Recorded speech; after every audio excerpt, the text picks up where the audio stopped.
Welcome to Broken. It's interesting to know that over 90% of our viewers choose not to subscribe. If this video resonates with you, please consider subscribing and hitting that like button. Our goal is to reach 500 likes on this post. Share your insights in the comments to stay up to date with our latest stories. Okay, let's move on. The coastal town of Harborview wore September like a faded shawl. The summer crowds long departed, leaving behind only whispers of laughter in the salt-laden air. Margaret Thorne stood at her kitchen window, watching golden light spill across the wooden deck of the house she'd shared with Henry for 36 years. And still beautiful, though she rarely thought of herself that way anymore. Time had etched its signature into the corners of her eyes, silver threads woven through her once auburn hair, but her gaze remained clear and searching. Henry was upstairs, lost in another of his endless conference calls, his voice a distant tide ebbing and flowing beyond the ceiling. Their retirement to this coastal haven 3 years ago hadn't actually retired him. He remained tethered to his investment firm by invisible wires of obligation and habit. Margaret often wondered if he'd forgotten how to exist without the constant hum of commerce in his ear. She slipped her bare feet into garden shoes and stepped outside. The afternoon sun caressed her shoulders as she made her way down the stone path toward her flower beds. Gardening had become her sanctuary since moving here, her hands finding purpose in the forgiving earth when they found none in the bog. Growing distance between her and Henry, for years since he'd last touched her with any real hunger, for years of chaste kisses and occasional dutiful lovemaking that left her feeling more alone than satisfied. Her body, once worshipped, had become invisible, first to him, then slowly to herself.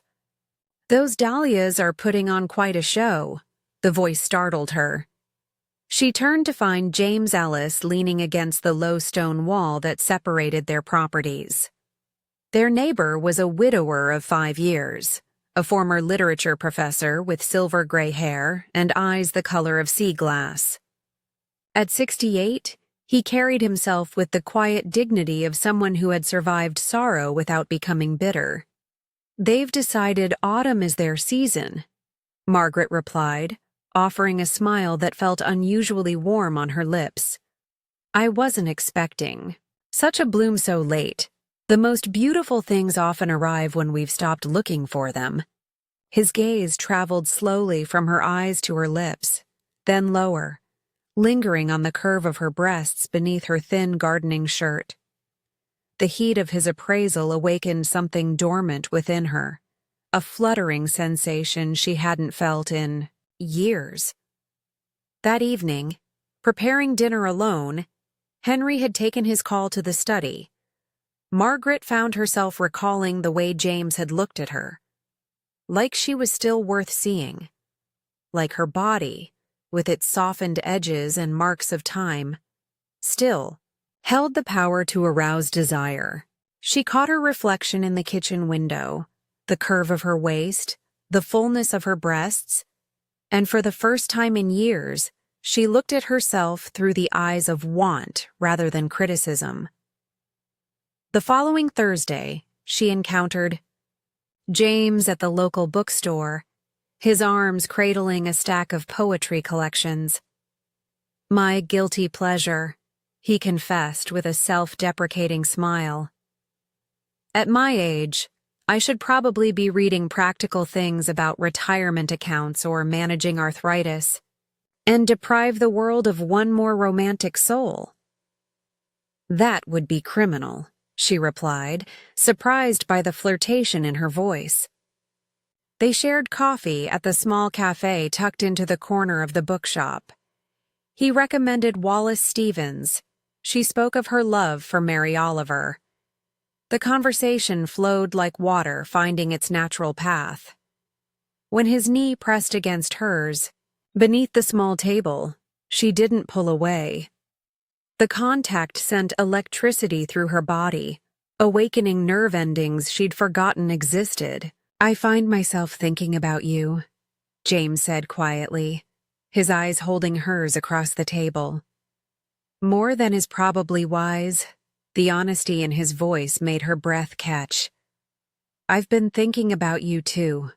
His hand moved across the table, fingers brushing hers.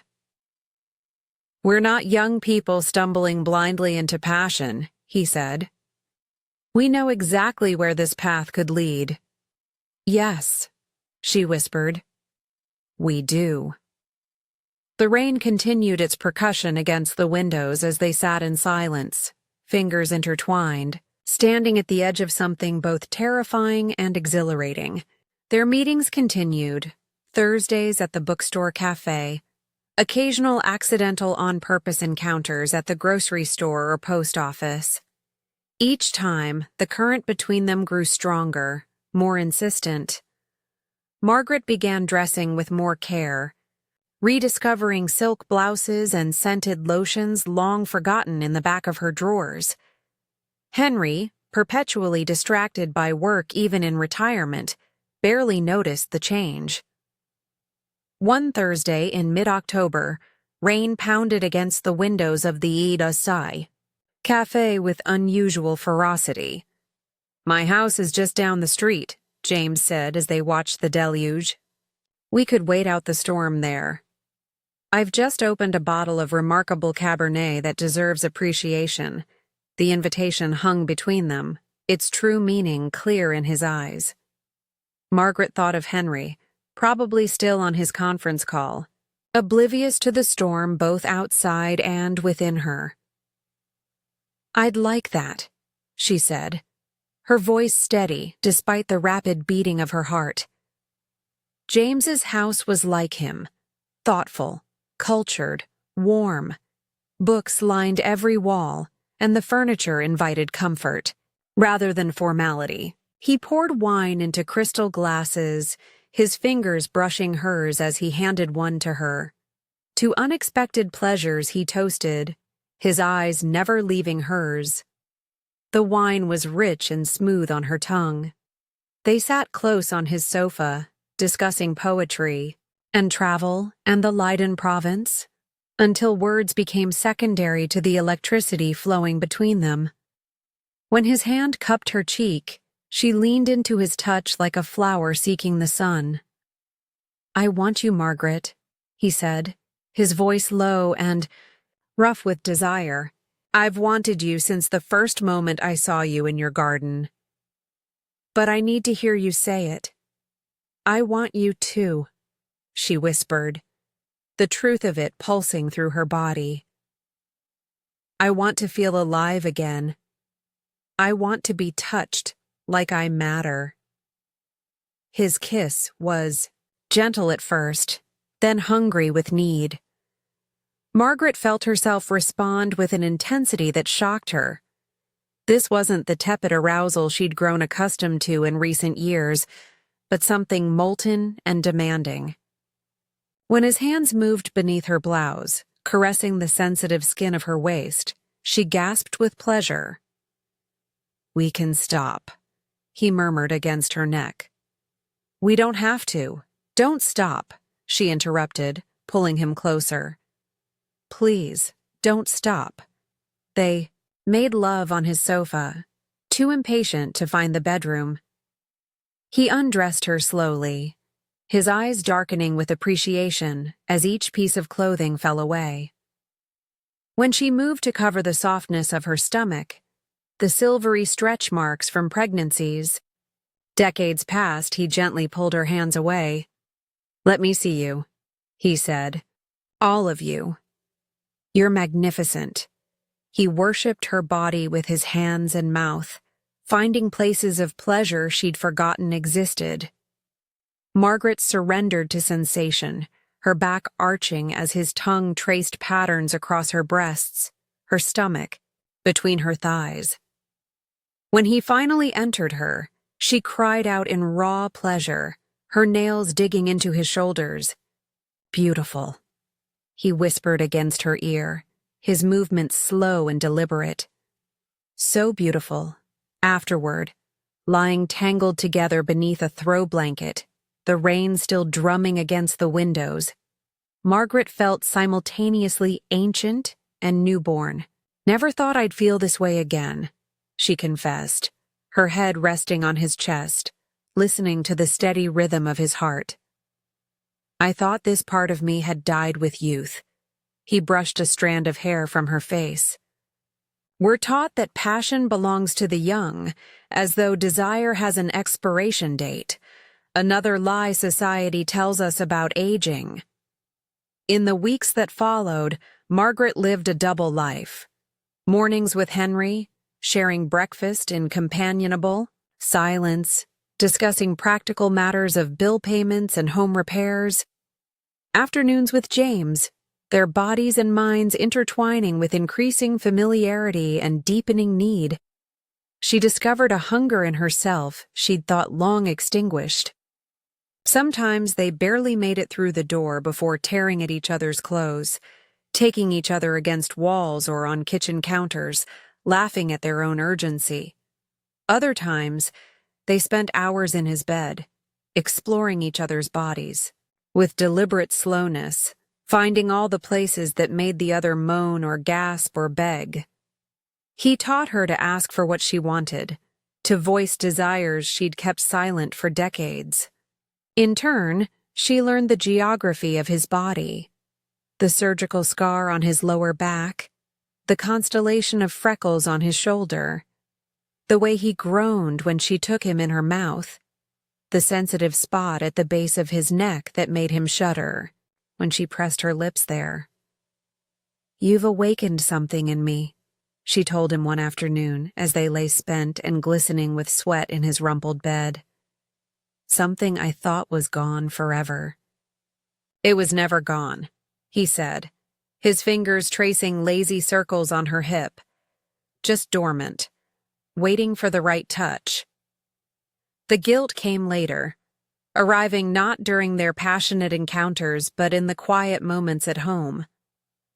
Watching Henry doze in, his armchair, his reading glasses sliding down his nose, she felt the weight of her deception like a stone in her stomach. He had been a good husband, faithful if distant. He had provided, protected, parented alongside her. Did 36 years of marriage mean nothing against the intoxication of new desire? "You seem different," Henry remarked one evening as they prepared for bed. Happier, somehow, the observation, delivered with mild curiosity rather than suspicion, pierced her heart. "Do I?" "It suits you," he said, offering a smile that reminded her of earlier years. He kissed her forehead before turning out the light, a chaste gesture that now felt like an indictment. That night, she lay awake beside her sleeping husband, wondering, when they had stopped reaching for each other in the darkness. When had comfort replaced passion? When had they accepted the slow death of desire as an inevitable consequence of long marriage? The affair continued through autumn, leaves falling from trees in brilliant surrender as Margaret fell deeper into her relationship with James.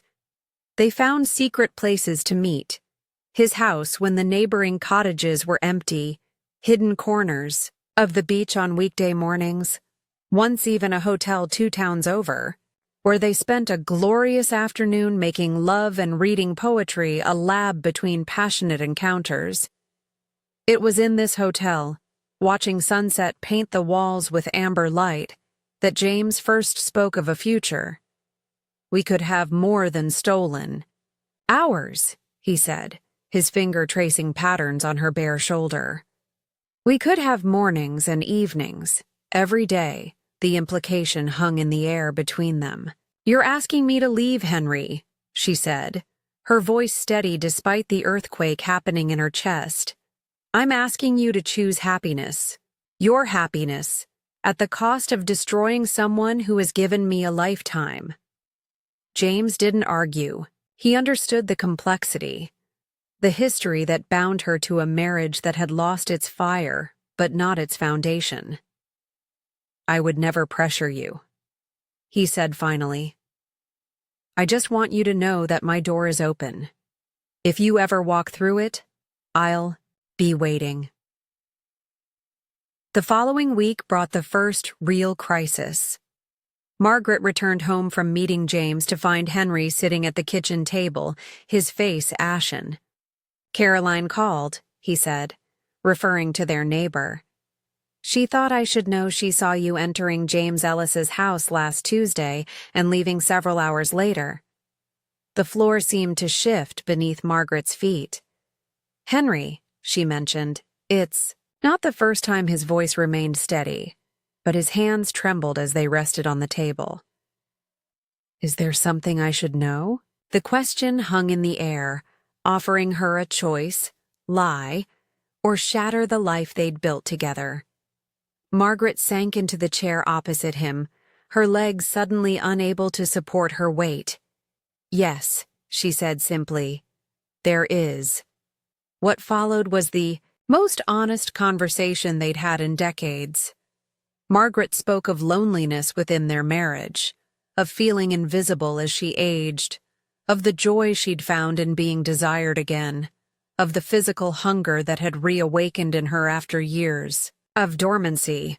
"When was the last time you really touched me, Henry? Not out of habit or obligation, but because you wanted me?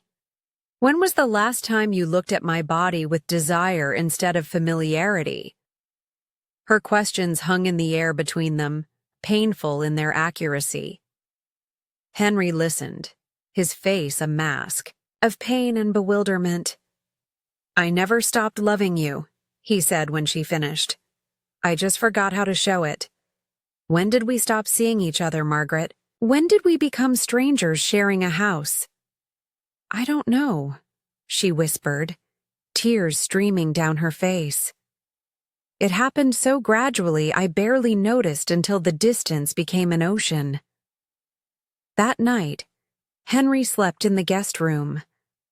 Margaret lay awake, in their bed, the sheets cold beside her, weighing what she had done against what she had gained. The next morning, Henry announced he was going to stay with their son in Boston for a while.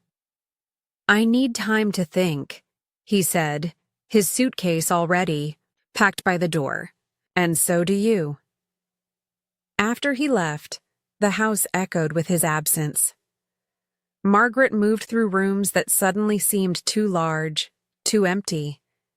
She didn't contact James. This was a reckoning she needed to face alone. 3 days into Henry's absence, Margaret woke to the sound of someone at the door. She opened it to find James standing on her porch, concern etched into his features. "I heard Henry left town," he said. "Are you all right?" She didn't invite him in. "He knows about us." James nodded, unsurprised. Small towns have big eyes. "I need time, James. This isn't just about us. It's about 36 years of my life.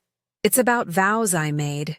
He reached for her hand, but she kept it at her side. "I understand," he said, though disappointment shadowed his eyes. "I'll be here when you're ready to talk." The weeks that followed were the loneliest of Margaret's life. Henry remained in Boston, their phone conversations brief and laden with unspoken pain. James respected her request for space, though occasionally she would find evidence of his thoughts. A book of poetry in her mailbox, fresh dahlias on her porch swing. Winter descended on Harborview, bringing with it bitter winds and early darkness. Margaret found herself standing at windows, watching snow fall onto an empty garden, wondering how she had arrived at this desolate crossroads. One evening, as a particularly fierce storm battered the coast, the power went out. Margaret lit candles and wrapped herself in a blanket, listening to the wind howl around the eaves of the empty house. When a knock came at her door, she half expected to find James, but it was Henry who stood on the threshold, snowflakes melting in his gray hair. "May I come in?" he asked, his voice nearly lost in the wind. They sat before the fireplace, mugs of tea warming their hands, silence stretching between them like the winter night outside. "I've been seeing a therapist in Boston," Henry finally said, "trying to understand what happened to us. Not just this affair, but the years before it. How we drifted so far apart without noticing."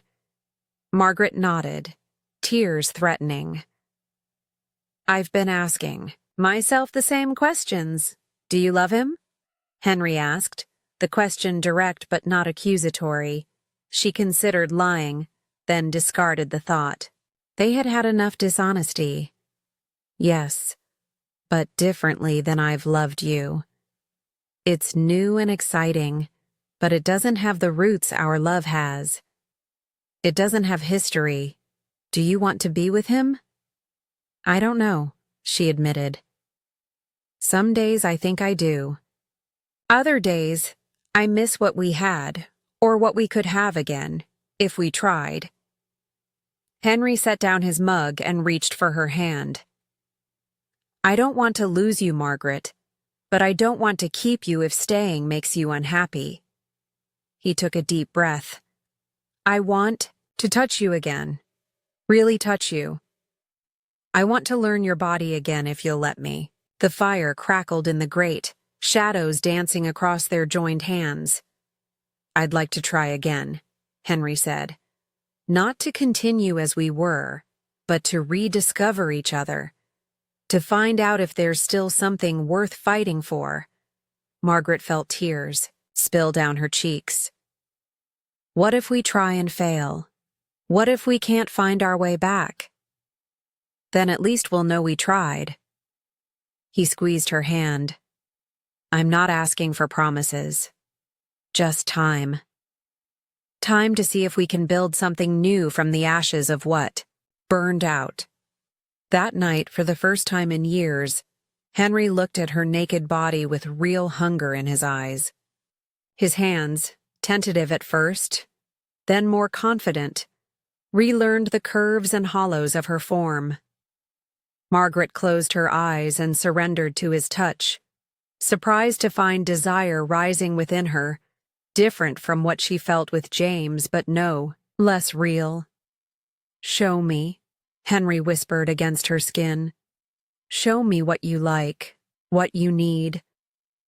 And she did, guiding his hands, his mouth, finding a new language of intimacy between them, honest in a way they had never been before. When they finally came together, it was with a passion that took them both by surprise, leaving them breathless and wondering at what had been dormant but not dead between them.